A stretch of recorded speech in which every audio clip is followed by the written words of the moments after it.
이번엔 국민의힘 소식 짚어보겠습니다. 대선 후보 선출이 8일 앞으로 다가왔습니다. 시간이 얼마 남지 않았다는 조바심 때문일까요? 잠시 정책 경쟁으로 바뀌는 듯 싶었던 TV토론에서 다시 감정 섞인 날선 공방이 오갔습니다. 관련 내용을 톡 쏘는 정치에서 짚어봅니다.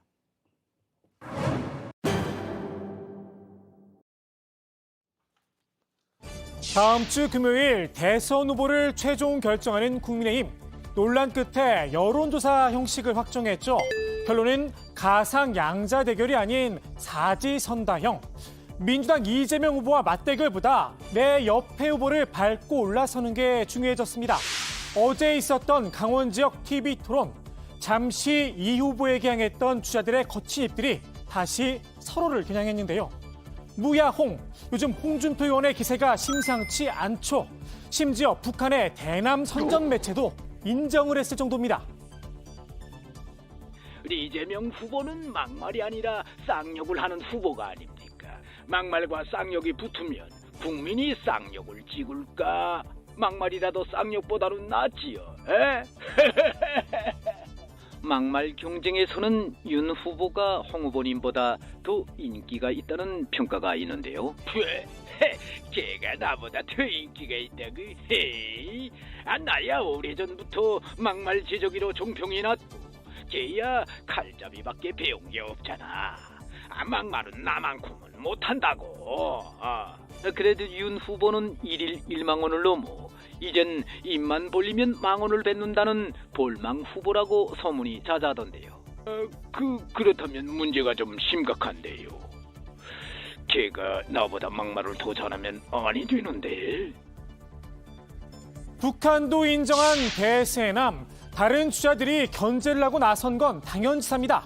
윤석열 전 검찰총장은 홍 의원 주변에 사람이 없다. 한마디로 리더십이 부족한 게 아니냐 공세를 펼쳤죠. 홍 후보님은 다 배신자라고 그러죠. 그럼 왜 홍 후보님 주변에 이렇게 배신자가 많으며 윤 후보 진영에 가 계시는 분들은 그거는 구태 기득권 정치인 전형입니다. 그런 식으로 해서 안 돼요. 우리 홍 후보님 쪽에 그 선대위원장 중에 한 분도 참 대단한 분이 가셨더만요. 그 얘기는 우리가 서로 인신공격 같으니까 하지 말기로 인신공격을 하고. 다 했어요. 윤 전 총장이 말한 대단한 분, 아마 이분이 아닌가 싶은데요. 주변에 사람이 없다는 말 못내 기분이 나빴나 봅니다. 그렇지 않아도 메모드급 선대위를 꾸린 윤석열 캠프에 비해서 조금 초라한 게 아니냐 이런 이야기가 있었죠. 오늘 페이스북에 반박글을 올렸는데요.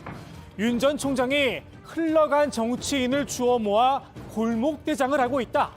리더십이 뛰어나서가 아니라 갈 곳 없는 낭인들이 임시 대피소를 찾은 거다. 강하게 나를 세웠습니다. 그래도 분이 풀리지 않았는지 앙숙관계인 김종인 전 비대위원장의 말까지 빌려왔는데요. 파리를 어떻게 잘 자기가 골라서 치울 거 치우고 파들 거 바르고 그거를 어떻게 앞으로 능수고개 잘하느냐에 따라서 성공 여부가 달려있다고 봐요. 이 파리 때는 썩은 곳에만 몰려든다. 목소리를 높인 겁니다. 홍 의원의 주장대로라면 파리 때 가운데 한 명이 되겠죠. 최근 윤석열 캠프에 합류한 하태경 의원, 이런 반박을 내놨습니다. 저보고도 오라 그랬잖아요. 제가 홍 후보 쪽으로 들어가면 개혁 세력이 되고 제가 윤 캠프 쪽으로 들어가면 낡은 세력이 되고 지금 이런 식의 주장을 하는 거잖아요. 홍 의원의 구체성 없는 딱지 붙이기식 화법도 도마에 올랐습니다. 깔때기의 법칙이라고 할까요? 교육 문제는 기승전, 전교조 때문이다. 이런 식입니다. 민주당과 이재명 지사는 고교 학점제를 본격적으로 추진하고 있고 이로 인해서 학교 현장이 난리가 날 것으로 예상됩니다. 정교조에서도 그걸 찬성하고 있습니까? 정시 100% 하겠다 이랬었잖아요. 내신 안 합니까? 배신 제도를 가지고 정교조가 학생 장학의 수단으로 지금 사용을 하고 있기 때문에 문제가 커진다. 그래서 그래서 저는 모든 게 홍 후보님은 정교조, 노조 문제는 모든 게 민노총인데 그렇게만 볼 수 없다고 생각합니다. 한 차례 수소 논쟁을 벌였었죠. 홍준표 의원과 원희룡 전 제주시사가 이번엔 탄소로 2차전을 치렀는데요. 지난번엔 본인이 당했다고 생각한 걸까요? 홍 의원, 탄소 이야기가 나오자마자 알레르기적 반응을 보였습니다. 탄소세에 대해서 어떤 입장이세요? 아니 무슨 장학 퀴즈식으로 묻으니까 장학 퀴즈가 아닙니다. 난 질문이 내 야비하게 느껴지니까 아니, 그래, 답변을 대통령한테 하는 겁니다. 탄소세 정책을 묻는 게 무슨 야비한 질문입니까? 아니 대답하지 않겠습니다. 그렇게 하실 겁니까? 본선에 본선에 가서는 내가 훨씬 잘하죠. 토론 당내 가지고 본선에서 토론이기 어떻게 때문에 토론합니까? 내가 제대로 안 하고 있는 겁니다. 묻는 것도 참 어떻게 토론을 탄소세. 그렇게 하세요. 유승민 후보께서 아니요. 결국 두 사람 사이에 고성까지 오갔는데요. 대선 주자로서 어느 정도의 분노는 자제할 수 있어야겠죠. 대통령 후보의 정신 건강도 검증 대상이니 말입니다. 빵 터져버린 두 주자 때문에 엉뚱한 분만 피해를 입었습니다. 두 분 사이에 있으니까 귀가 아파가지고 양쪽. 요즘 공수처가 이른바 고발사주 의혹 수사에 박차를 가하고 있죠. 윤석열 전 검찰총장은 손준성 검사의 구속영장 기각을 빌미로 여권을 공격하고 나섰는데요. 우리 깐부 아니냐 다른 주자들에게 동의도 구했습니다. 하지만 돌아온 대답 한마디로 면박이었습니다. 그러니까 이 체포영장 기각된 사람에 대해서 구속영장 청구한다는 거 저도 이거 처음 있는 일인데 처음 보는 건데 27년의 법조 생활 중에 어떻게 생각하십니까? 우리 보는. 구체적으로 무엇을 물어보는지 잘 모르겠습니다만은 그리고 왜 저한테 물어보시는지 잘 모르겠습니다만은 거의 직권남용에 준하는 거 아닙니까? 아니, 저 원론적인 법리만 좀 여쭤보는 겁니다. 잘 모르겠고요. 네. 근데 이제 우리 윤석열 검찰총장께서도 네.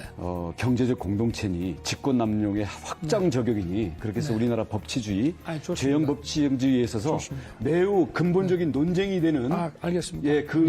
그러면- 중심이 되시기 때문에 저한테는 묻지 말아주십시오. 네네, 알겠습니다. 체포영장이 기각된 사람에게 구속영장을 청구했더라. 문득 피의자 조사도 없이 기소가 됐던 정경심 전 교수가 떠오릅니다. 이 역시 매우 이례적인 일이었죠. 그래서일까요? 이런 지적도 받았습니다. 우리 저 홍준표 후보님이 여기에 대해서 어떻게 생각하십니까? 이거 선거 개입 아닙니까? 저는 참 딱하다고 생각이 되는 게 여기 대선 토론장입니다. 토론장이 여기에 대해서 입장 밝히시기가 좀 애매하십니까? 본인이 수사할 때는 정당한 수사고 본인이 수사 당할 때는 정치 아니, 공작이라고 여기에 하는 대해서 것은 제가 좀 묻는 거예요. 그런데 말입니다. 이 손준성 검사 윤석열 캠프에서 추미애 사단이라고 하지 않았던가요? 윤석열 후보는 손준성 검사가 추미애 사단이라고 말을 했던 분이었는데 손준성 검사를 변론하는 내용을 대선 후보 토론에 한다는 것은 스스로 자신이 손준성 검사의 배우 인물임을 자백하는 것이다. 이렇게.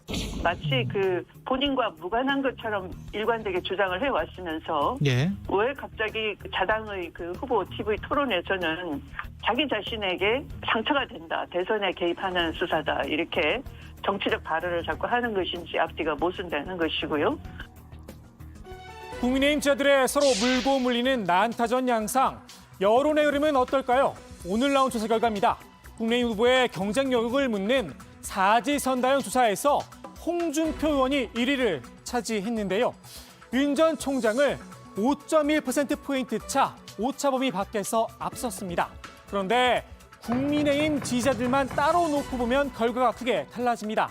윤 전 총장이 55.6%의 선택을 받으며 과반을 넘겼습니다. 이른바 민심과 당심의 차이가 꽤나 큽니다. 이번 본경선 국민 여론조사 50%, 당원 투표 50%로 결정이 되죠. 여론조사 문구로 맞붙었던 양강 캠프, 이번엔 당원 투표 문제로 전선을 옮겼습니다. 먼저 문제를 제기한 건 홍준표 캠프인데요. 문자 투표에 참여하지 못한 당원들을 대상으로 이루어지는 ARS 투표, 여기에 본인 인증 절차를 도해야 한다는 주장을 폈습니다. 한마디로 대리 투표가 우려된다는 겁니다. 일단 당 선관위는 전례가 없다며 거절을 했는데요. 윤석열 캠프는 투표 방해 책동이었다, 날을 세웠습니다.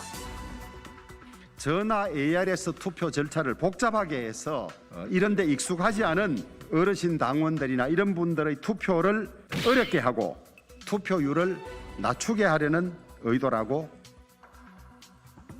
홍준표 캠프는 노인 비하라고 맞받았습니다. 그러면서 윤석열 캠프 측 인사가 보낸 문자 메시지를 문제 삼았는데요. 문자 투표가 어려우신 분들께서는 연락을 주시면 도와드리겠다, 이런 문구가 담겨 있었습니다. 이런 문구들이 자칫 대리 투표, 부정 투표로 이어질 가능성이 매우 높을 수밖에 없다.